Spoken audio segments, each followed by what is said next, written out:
రాక్షసుల నుంచి, వాళ్ళ నుంచి, వీళ్ళ నుంచి, వెహికల్స్ నుంచి, వాహనాల నుంచి తప్పించేటువంటి మార్గం, పురుగు బూచి ఎక్కడి నుంచి వస్తుందో ఏమవుతుందో తప్పించేటువంటి వాడు ఆ భగవంతుడు అయ్యప్ప స్వామి.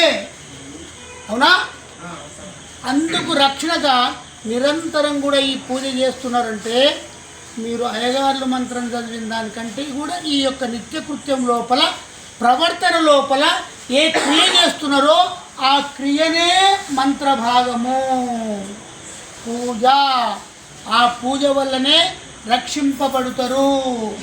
ఈ యొక్క కలియుగం లోపల ఏది ఉన్నది అంటే ఇటువంటి 100% ఇటువంటి స్వాముల వల్ల సత్సంగత్వే నిస్సంగత్వం, నిస్సంగత్వే నిర్మోహత్వం, నిర్మోహత్వే నిశ్చలతత్వం, నిశ్చలతత్వే జీవన్ముక్తి.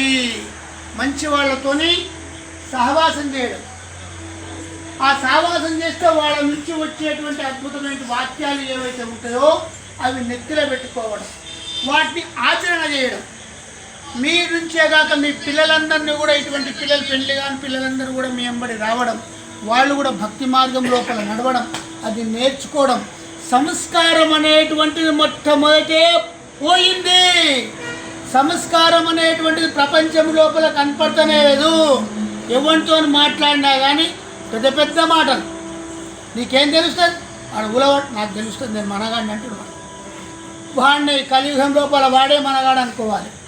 అటువంటిది నడుస్తున్నది. కానీ ఇటువంటి హనుమాన్ స్వాములు కానీ, శివరాత్రి అప్పుడు శివస్వాములు కానీ, అయ్యప్ప స్వాముల లోపల వీళ్ళే ఎక్కువైపోయింది. దాదాపు ఇప్పుడు ఒక 8-10 రోజుల నుంచి కూడా నిలకడ లేకుండా కూడా ఇటువంటి పాదయాత్ర చేయడం, అక్కడికి పోయేటువంటి వరకల్లో ఒక్కొక్కసారి తొడల దగ్గర నుంచి, మోకాళ్ళ దగ్గర నుంచి నొప్పులయ్యి కాళ్ళు మీదికి కుర్చీల మీద పెట్టి కింద వండుకుంటే వాడి మనసుకే తెలుస్తుంది ఎంత బాధ అయింది అని. అటువంటి బాధల లోపల ఒకరికొకరు పాలు పంచుకొని, ఇంకో స్వాములు వచ్చి నీకు కాళ్ళు నొప్పి అయినాయా, నేను వస్తుందనా, నీకు నెత్తిన వస్తున్నదా, మందియాలనా, సమయానికి వాలంటీర్ సేవలు, కాఫీలు, ఛాయలు, టిఫిన్లు చేసే సేవలన్నీ కూడా మీకు అద్భుతంగా భగవంతుడు లభించేటట్టు జరగనిగాక. ఎక్కడెక్కడ మీరు 2 నెలల వరకు కూడా, సంవత్సరం లోపల చూడండి, ప్రతివాడు కూడా ఎవడిపోయినా జర నిలబడవా 2 నిమిషాలకి హనుమాన్ చంద్రమైనాక తీర్థం ఇస్తా అంటే వాడేమో నాకు క్షణా టెన్షన్ ఉన్నాడు, క్షణా పరేషాన్, నేను ఈ ఓత కొంత చెప్పాలని వాడు ఉంటనే ఉన్నాడు కదా, వాడు ఉంటనే ఉన్నాడు. మనకి టెన్షనే.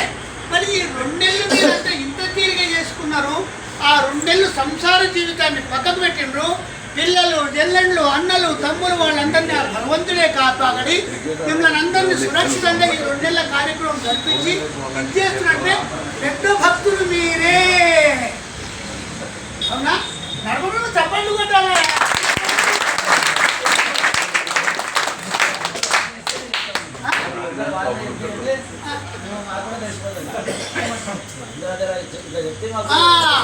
అందుకొరకే ఇటువంటి కార్యక్రమాలను చేయాలి. నాకు ఒకటి కోరిక ఉండే. ఏం కోరిక ఉండే అంటే, దాదాపు ఈ నడుస్తూ పోతున్నారు, సమయానికి ఎక్కడో షెల్టర్ దొరికేటట్లు ఇంత కాఫీ టిఫిన్ చేయడం, పండుకోవడం, మళ్ళా పొద్దుగాల 3 గంటలకు లేవడం, పోవడం.